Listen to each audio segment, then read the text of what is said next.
Hello dear student. आज हम लोग पढ़ेंगे स्वतंत्र और प्रतंत्र घटनाएं क्या होती है, इसके बारे में जानेंगे।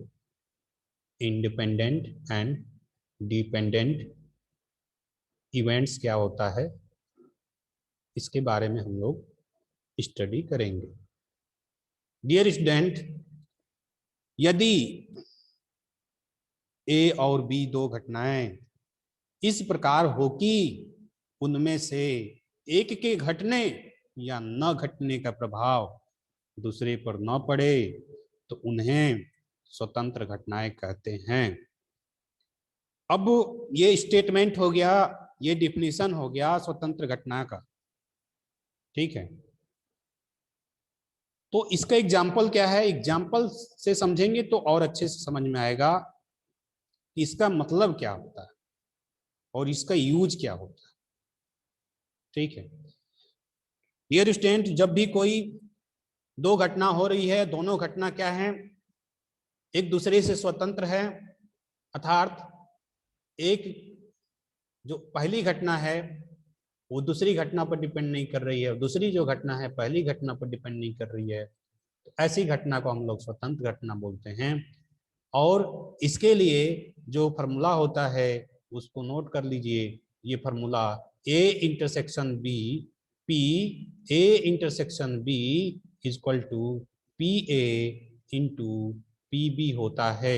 ये कब होता है? यदि ए और बी स्वतंत्र घटनाएं हो तो ये तो याद ही कर लीजिए। अब इसको समझना है, तो समझना है तो हम लोग एक एग्जाम्पल के माध्यम से समझेंगे। मान लीजिए ये कहा गया कि एक पासा फेंका गया। ठीक है, एक पासा फेंकना है आपको। मान लो एक पासा फेंक रहे हो आप। ठीक है, और ये कहा जा रहा है कि दो बार फेंकना है। एक यही पासा है, इसको दो बार फेंकना है। तो डियर स्टूडेंट, पहला बार फेंकोगे और ये दूसरा बार फेंकोगे, तो पहली जो फेंक है, पहला जो एक्सपेरिमेंट है, ठीक है, जो पहला जो घटना है वो दूसरी घटना पर डिपेंड कर रहा है क्या, या दूसरी घटना पहली घटना पर डिपेंड करेगा क्या? मैंने मान लो कि पहली बार फेंके तो क्या आ सकता है, पॉसिबिलिटी क्या बनेगी? तो पूरा जो है सैंपल स्पेस ये इक्वल टू पॉसिबिलिटी ये बनेगी कि 1 भी आ सकता है, 2 भी आ सकता है, 3 भी आ सकता है, 4 भी आ सकता है, 5 भी आ सकता है, और ये 6 भी आ सकता है। दूसरा बार फेंकोगे तो क्या आ सकता है? दूसरा बार फेंकोगे डियर स्टूडेंट तो पॉसिबिलिटी क्या बनेगी? यही बनेगी ना, 1 भी आ सकता है, 2 भी आ सकता है, 3 भी आ सकता है, 4 भी आ सकता है, 5 भी आ सकता है, 6 भी आ सकता है। ठीक है, तो पहली जो घटना है वो दूसरी घटना पर डिपेंड नहीं कर रही। अच्छा, ऐसा होता है कि पहली बार फेंक दिए तो एक से लेके 6 तक पॉसिबिलिटी बन गई, कोई भी आ सकता है। दूसरी बार फेंके तो अब ये तीन लोगों को गायब कर दो भाई। दूसरी बार फेंकोगे तो 4 5 6 ही आएगा हमेशा, क्योंकि पहली बार फेंक दिए हो। पहली बार फेंक दिए हो तो 1 2 3 गायब हो गए हैं, भाग गए हैं। दूसरी बार फेंक रहे हो तो केवल 4 5 6 आ रहा है, यही संभावना बन रहा है। तो क्या हो रहा है, पहला जो एक्सपेरिमेंट है दूसरा एक्सपेरिमेंट पर स्वतः निर्भर करने लगा। नहीं फेंकते तो क्या मिलता, नहीं फेंकते तो यही मिलता। लेकिन जब हम दूसरी बार फेंक रहे हैं तो क्या हो गए, 1 2 3 भाग गए। लेकिन ऐसा तो होता नहीं है ना, ऐसा तो होता नहीं है। पासा फेंकोगे तो पहली बार में भी वही संभावना बनेगी 1 2 3 4 5 6 का, और दूसरी बार में भी वही 1 2 3 पर 4 5 6 का ही बनेगा।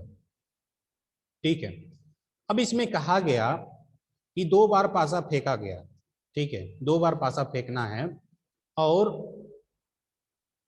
पहली फेंक में या दूसरी फेंक में 3 से ऊपर आने की जो है, 3 से जो है या 3 से नीचे कोई संख्या है, इसकी प्रोबेबिलिटी बताओ।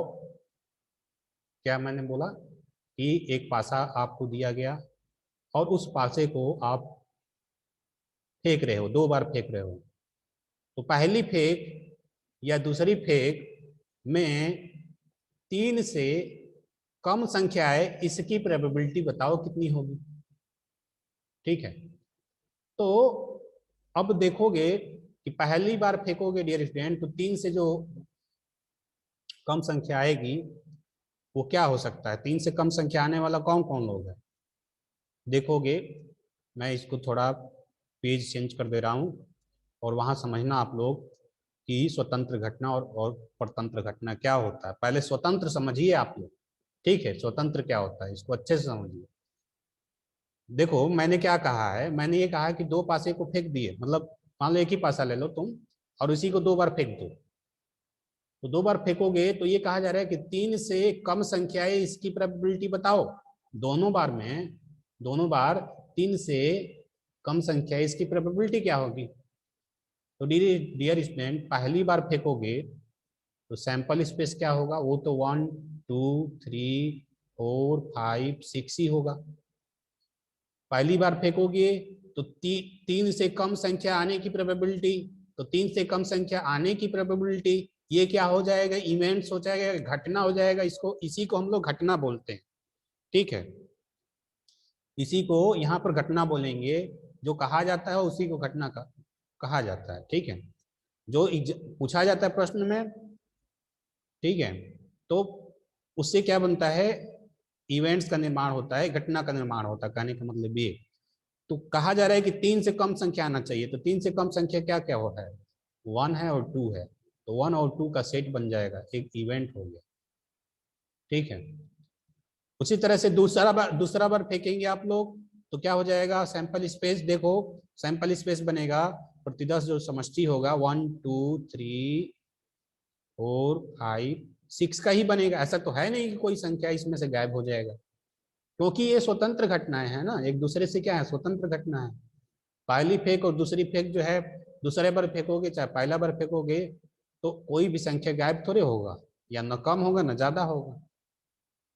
तो इसमें भी क्या है, मान लो इसमें भी कहा जा रहा है कि इसमें भी दो से कम, तीन से कम आना चाहिए, तो तीन से कम संख्या क्या है, वन है और टू है, ठीक है, वन और टू है।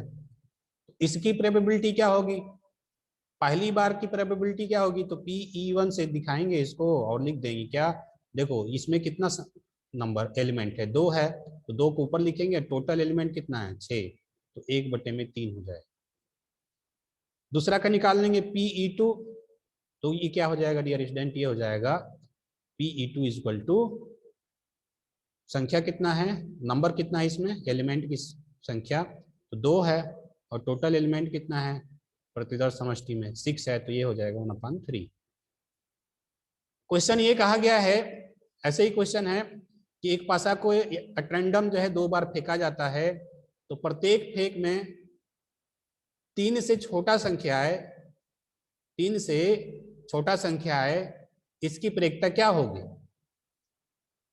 दो बार आपने फेंका और तीन से छोटा संख्या है, इसकी प्रोबेबिलिटी पूछ रहा है। अगर एक बार फेंकता तो उसकी प्रोबेबिलिटी क्या हो जाती, तीन से छोटा संख्या आने की प्रोबेबिलिटी एक बटे में 1/3 हो जाती, ठीक है।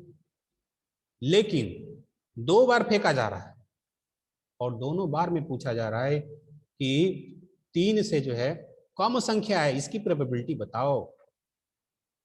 तो दोनों को निकाल दिया, पहली बार फेंके दूसरी बार फेंके इसकी प्रोबेबिलिटी, तो क्या करेंगे, दोनों को एक साथ मिला देंगे, दोनों को एक साथ मिलाएंगे तो ये हो जाता है इंटरसेक्शन।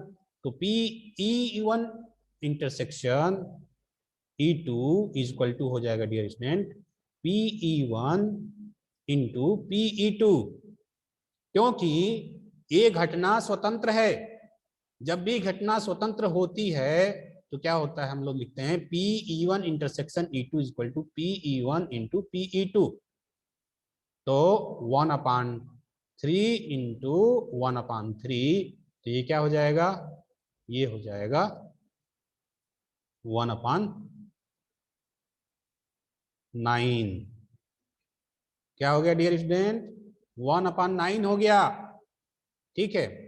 ये प्रोबेबिलिटी कितना हो गया, 1/9। देखो एक बार फेंकता तो 1/3 होता, लेकिन दो बार फेंक रहा है और प्रोबेबिलिटी क्या हो रही है, कम हो जा रही है। क्यों कम हो रही है, इस पर दिमाग लगाइए। दो बार फेंक रहे हैं, जरूरी थोड़ा है कि दोनों बार में तीन से कम ही आ जाए, ठीक है। तो और क्या होगी, और तो पॉसिबिलिटी कम हो जाएगी ना, ठीक है। इसलिए यहाँ पर क्या हो जाता है, मल्टीप्लाई हो जाता है। क्या हो जाता है, मल्टीप्लाई हो जाता है।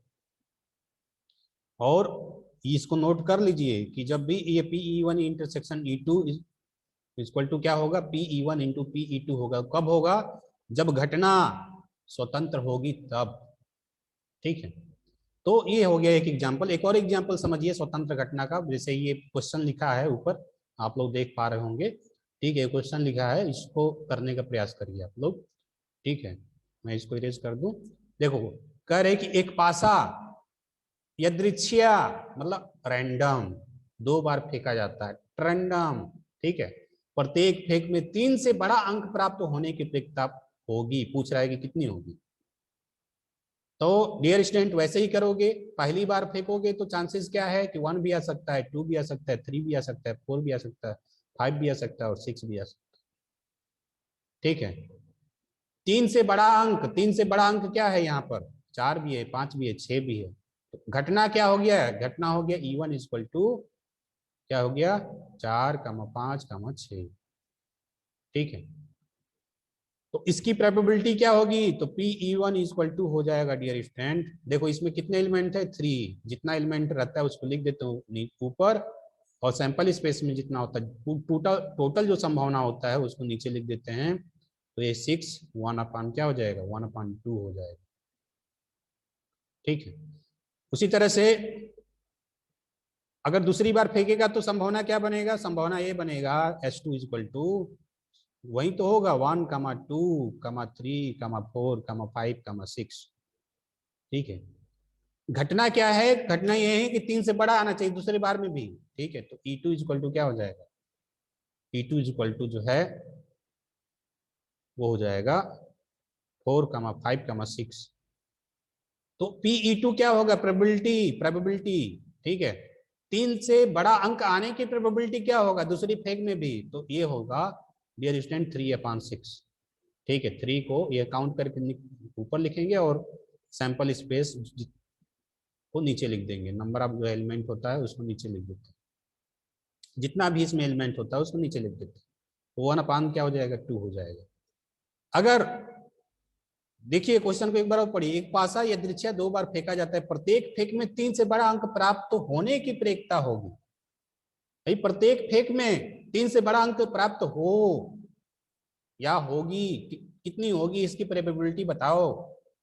तो अगर एक बार फेंकेंगे तो 1/2, दूसरी बार फेंकेंगे भी तो 1/2, लेकिन दोनों में क्या हो, 3 से बड़ा ही अंक जो है आए, इसकी प्रोबेबिलिटी क्या होगी डियर स्टूडेंट, तो क्या हो जाएगी, मल्टीप्लाई हो जाता है।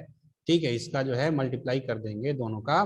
ठीक है, तो P लिखते हैं, PE1 intersection E2 equal to PE1 into PE2। ठीक है, तो ये क्या हो जाएगा, 1/2 इंटू 1/2, ये हो जाएगा 1/4 और कम हो गया लो। ठीक है, तो ये हो गया। ठीक है डियर स्टूडेंट, तो ये हो गया क्या, इसको बोलेंगे हम लोग, क्या बोलेंगे, स्वतंत्र घटना। ठीक है, इंडिपेंडेंट इवेंट्स, स्वतंत्र घटना। अब जो है हम लोगों को समझना है कि परतंत्र घटना क्या होती है। ठीक है, डिपेंडेंट या डिपेंडेंट जो है इवेंट्स क्या होता है। ठीक है, परतंत्र घटना क्या होता है, ये हम लोगों को समझेंगे। ठीक है, ये हम लोग समझेंगे। ठीक है, परतंत्र घटना क्या होता है। अब इसको समझने के लिए डियर स्टूडेंट, पहले तो ये समझ लीजिए कि जो स्वतंत्र नहीं होगा तो क्या होगा, परतंत्र होगा। ठीक है, तो नीचे वाला जो है पढ़ सकते हैं आप लोग, इसके विपरीत इनमें से एक के घटने या न घटने का प्रभाव दूसरे पर पड़े तो ऐसी घटना को हम लोग बोलते हैं क्या, परतंत्र घटना। क्या बोलते हैं, परतंत्र घटना। अब इसको समझिएगा आप लोग, इसको भी एग्जाम्पल समझाते हैं। देखो, हमने क्या ले लिया, एक ताश ले लिया, ताश का गड्डी ले लिया। ठीक है, ताश की एक गड्डी है, पहले क्वेश्चन को पढ़िए तब जो है समझिएगा कि परतंत्र घटना क्या होता है। ठीक है, डिपेंडेंट इवेंट्स क्या होता है। तो ताश की एक गड्डी से एक एक करके 2 पत्ते निकाले जाते हैं। डियर स्टूडेंट, आप लोगों के सामने क्या रखा है? ताश की गड्डी रखा है। मान लो खेलते हो आप लोग, ठीक है, और उसमें से क्या निकालना है? एक एक करके 2 पत्ते निकालना है। पहली बार निकाल लिए पत्ता, खींच लो, कुछ भी आएगा, हमको थोड़े पता है कि 52 में से क्या आएगा। ठीक है, मान लो कुछ आ गया, समथिंग ए आ गया, तो उसके बाद कह रहे कि एक एक करके 2 पत्ते निकाले जाते हैं। यदि निकाला गया पत्ता पुनः नहीं रखा जाता, मतलब पहली बार निकाल लिए और फिर जो है दूसरी बार निकालोगे इसी में से। ठीक है, मान लो ये बी निकलेगा, तो डियर स्टूडेंट जब ए निकल जाएगा, ए तो बचेगा नहीं ना इसमें से। जब ए निकल जाएगा तो ए नहीं बचेगा। ठीक है, जब ए निकल जाएगा तो ए बचेगा नहीं, तो एक पत्ता क्या हो गया? एक पत्ता कम हो गया इसमें, एक पत्ता कम हो गया। अब दूसरा को निकालोगे, ठीक है, तब क्या होगा? दूसरे पत्ते को निकालोगे तो क्या होगा? उसमें जो टोटल पत्ता था पहले 52 था, अब क्या हो जाएगा? 51 हो जाएगा। अब इसमें से हमको देखना पड़ेगा प्रोबेबिलिटी कि बी के निकालने की प्रोबेबिलिटी कितनी होगी। समझिए इस बात को, पहली बार निकाल रहे हैं तो हमको 52 में से देखना है कि एक एक निकालने की प्रोबेबिलिटी, और जब दूसरी बार निकालेंगे, दूसरा पत्ते को निकालेंगे, तो अब उस वहां देखना है 51 में से बी की जो है निकालने की प्रोबेबिलिटी। 51 पत्ते हैं, उसमें से बी निकल ही जाए, इसकी प्रोबेबिलिटी क्या होगी? तो पहली जो घटना है, जो दूसरी घटना है, पहली घटना पर डिपेंड कर रही है। अगर पहली घटना नहीं होती तो ये 51 नहीं 52 होता। ठीक है, तो ऐसी घटना को हम लोग बोलते हैं परतंत्र घटना। परतंत्र घटना, परतंत्र घटना। ठीक है, मतलब एक घटना दूसरी घटना पर डिपेंड करती है, तो उसे बोलते हैं हम लोग परतंत्र घटना, डिपेंडेंट इवेंट्स। तो मुझे आशा है कि ये समझ में आ गया होगा। अब जो है इसी क्वेश्चन को सॉल्व करते हैं हम लोग। ठीक है, जो क्वेश्चन है इसी क्वेश्चन को सॉल्व करने के प्रयास करिए और समझिए कि क्या आंसर आएगा। ठीक है, मैं बता देता हूं। देखो, ताश की एक गड्डी से एक एक करके 2 पत्ते निकाले जाते हैं। ठीक है, यदि निकाला गया पत्ता पुनः नहीं रखा जाता है, दोनों के बादशाह होने की प्रेरिकता पूछ रहा। डियर स्टूडेंट, दोनों के बादशाह होने की प्रेरिकता, बादशाह, बादशाह का मतलब क्या होता है? राजा, किंग। ठीक है, क्या होता है? किंग। बादशाह का मतलब राजा, राजा का मतलब किंग, और किंग कहां पर है ये आप लोग देख रहे हैं, किंग ये है। डियर स्टूडेंट, 52 पत्तों में से कितने किंग होते हैं? 52 पत्ते में कितने किंग होते हैं? 52 पत्ते में जो है 4 किंग होते हैं, 4 किंग। टोटल जो है 4 राजा होते हैं। 52 पत्ते में टोटल 4 राजा होते हैं। अगर पहला पत्ता कह दिया जाए कि पहला पत्ता निकालना है आपको, पहला पत्ता आपको मैंने दे दिया, आपके सामने रख दिया, क्या एक 52 पत्तों का एक गड्डी रख दिया, और कहा गया कि एक पत्ता खींचो, और खींचने पर बादशाह होने की प्रोबेबिलिटी बताओ, भाई राजा निकले, इसकी प्रोबेबिलिटी क्या होगी? तो घटना क्या है? देखो, सैंपल स्पेस क्या है पहले ये समझो। सैंपल स्पेस तो 52 हो जाएगा। मैं इसको इरेज कर दूं। देखो, sample space N S equal to कितना आएगा? 52 आएगा। सैंपल स्पेस क्या होता है और प्रतिरोध समष्टि क्या होता है, मैं पिछले वीडियो में करा चुका हूं, तो समझ लीजिएगा आप लोग। एन एस इक्वल टू 52 होगा कब? जब पहला बार निकालोगे तब। क्यों? क्योंकि पहली बार निकाल रहे हो तो 52 पत्ते प्रेजेंट होंगे, उसमें से एक पत्ता निकालना, उसका बादशाह होने की प्रोबेबिलिटी पूछ रहा है। अगर ये पूछा जाए तो क्या होगा? तो उस समय 52 पत्तों में से कितने राजा होंगे? 4 राजा होंगे। ठीक है, तो राजा होने की प्रोबेबिलिटी क्या होगी डियर स्टूडेंट, जो पहली जो घटना है उसमें जो इवेंट्स होगा, हम NE1 लिख दे रहे हैं, तो क्या हो जाएगा, वो 4 आएगा। तो प्रोबेबिलिटी क्या हो जाएगा, PE1 इक्वल टू आ जाएगा डियर स्टूडेंट 4/52। 4/52 होगी, पहली बार निकालोगे उसके बादशाह होने की प्रोबेबिलिटी 4/52 होगी। अब दूसरी बार निकालोगे तो क्या होगा, पहला जो पत्ता निकाला गया है दोबारा रखा नहीं गया है, तो कम हो गया ना एक पत्ता।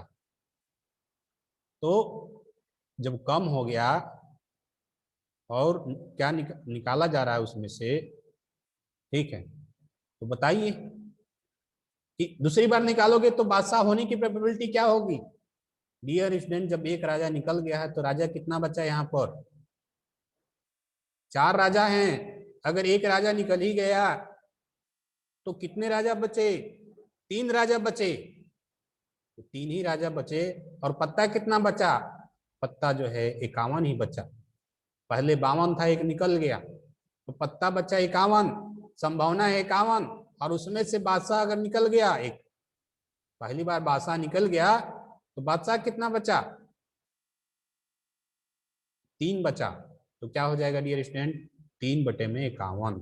पी, इसको हम लोग PE2 नाम देंगे, तो ये क्या हो जाएगा 3/51। ठीक है, तो पहली घटना दूसरी घटना पर डिपेंड कर रही है, दूसरी घटना पहली घटना पर डिपेंड कर रही है, ऐसी घटना को हम लोग बोलते हैं परतंत्र घटना, डिपेंडेंट इवेंट्स। ठीक है, डिपेंडेंट इवेंट्स या परतंत्र घटना। तो ये हो गया स्वतंत्र घटना और परतंत्र घटना की कहानी। तो मुझे आशा है कि आप लोगों को समझ में आ गया होगा। और तो चलते हैं हम लोग अपने जो है डिफिनीशन पर। देखो, अगर परतंत्र घटना होगा तो इसके लिए क्या होता है डियर स्टूडेंट, इसके लिए होता है PA intersection B equal to PA into PB apostrophe A। ठीक है, मान लो ये हो गया PB/A, ऐसे बोलो। इसको ऐसे लिखते हैं PB/A का मतलब क्या, इसका मतलब ये हुआ कि घटना A के बाद B के घटने की प्रेरितता को सूचित कर रहा है ये। ठीक है, PB/A का मतलब क्या, PB/A का मतलब ये होता है कि घटना A के बाद B के घटने की प्रेरितता को सूचित कर रहा है, घटना A के बाद B के घटने की प्रेरितता। ठीक है, तो इसी की वैल्यू कितना आया था नीचे, पीछे हम लोग जो करा रहे थे, मैं करा रहा था, तो उसी की वैल्यू आया था 3/51, 3/51, इसी को हम PB/A बोलते हैं। ठीक है,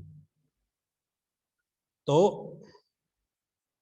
ये हो गया स्वतंत्र और परतंत्र घटना, और ये फार्मूला हो गया, ये फार्मूला नोट कर लीजिए, याद कर लीजिएगा और इसको समझने का प्रयास करिएगा।